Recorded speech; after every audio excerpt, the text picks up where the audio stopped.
Sodium fluoride, sodium silicate fluoride, and fluorosilicic acid, all used in dental offices, toothpaste, and water fluoridation, are toxic waste substances created from the creation processes in the fertilizer, steel, nuclear, and aluminum industries.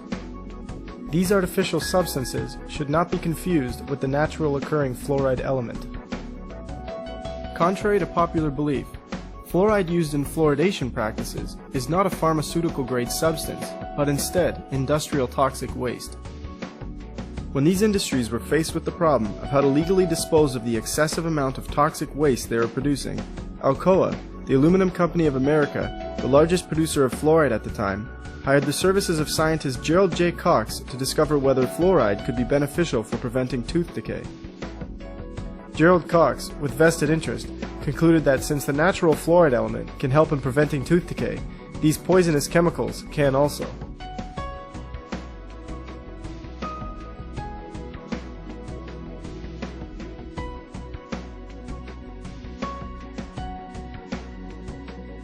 After the release of Cox's claims, the fluoride waste these industries produced began being trapped in the smokestacks of the factories, collected, put into barrels, and sold to municipalities to add to their drinking water.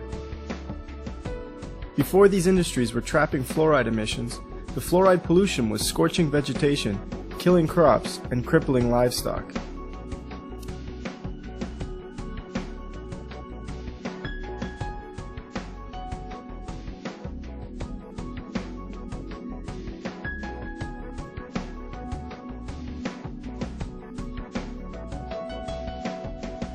Today, this very same toxic chemical is ingested by millions each day through public water supplies. While these industries solved their waste problems and began profiting, communities are now ingesting an extremely toxic chemical. Fluoride is also responsible for much more than just tooth decay. Dental fluorosis is a tooth condition caused by fluoride. Fluoride is the only contributor in the creation of dental fluorosis. Dental fluorosis shows up as white or brown spots on the teeth and can also break away and pit at the enamel. Dental fluorosis is typically caused by fluoride exposed to the teeth between birth up to the age of 8. As a result of the use of fluoride, according to the CDC, dental fluorosis is found in 32% of American children. In fact, the effect fluoride can have on developing teeth is so immense that the American Dental Association and Center for Disease Control both state that parents should not be using fluoridated water for their baby's drinking water or formula. Those with evidence of dental fluorosis can also count on having too much fluoride in other areas of the body as well. Skeletal fluorosis is also common when the bones become overfluoridated. Having too much fluoride in the body poses risks to the organs and greatly increases the rate of cancer.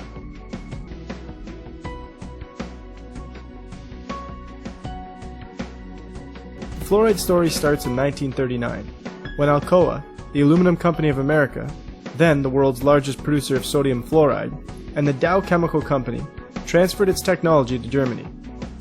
At the end of World War II, the US government sent Elliot Perkins, a research worker in chemistry, biochemistry, physiology, and pathology, to take over the chemical plants in Germany. Perkins quickly learned from the German scientists that they had devised a scheme during World War II using fluoride to medicate water in order to mind control the populations of cities they had taken over. It was found that fluoridation caused slight damage to a specific part of the brain and neurotransmitters, making it more difficult for the person affected to defend his freedom, causing the individual to become more docile towards authority. Hitler's eugenics program was no secret to anyone. The CIA quickly picked up where he left off, making the chemical control of an entire nation a main part of their research.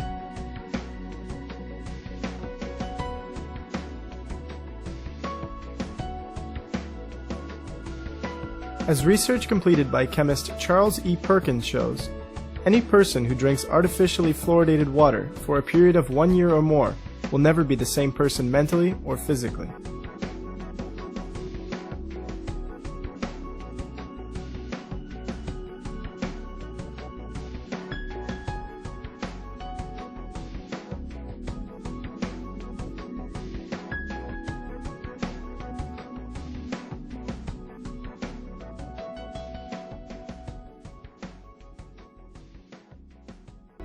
you have to begin to look at things for what they truly are.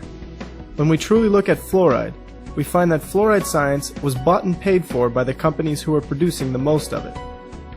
It was a way for them to dispose of the toxic waste while profiting. Fluoride does absolutely nothing to prevent tooth decay. Not only does fluoride cause issues for the teeth and mental health, but is highly linked and sometimes the direct cause of cancer, kidney disease, thyroid issues, bone disease, arthritis, immune system deficiencies, and the lowering of IQ. In fact, 18 separate human studies have been completed in China, India, Iran, and Mexico that all conclude fluoride is the direct cause of lowering IQ.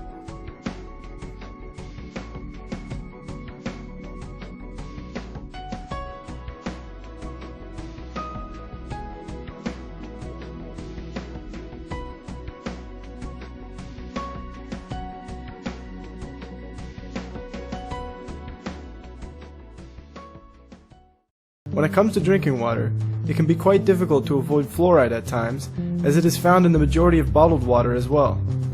Find out if your city water is fluoridated or not. If your city is not fluoridated, drinking tap water versus bottled water will allow you to avoid the fluoride.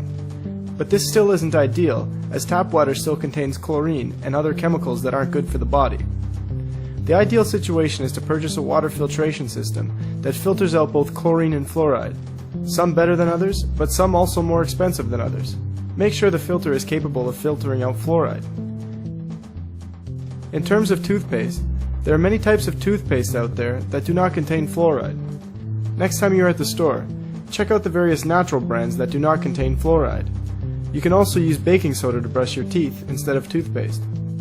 At the end of the day, fluoride is so heavily defended by people and some professionals because they are simply going by what they have been taught. They assume that there is actual evidence to show that fluoride is good for us and that it's safe to use.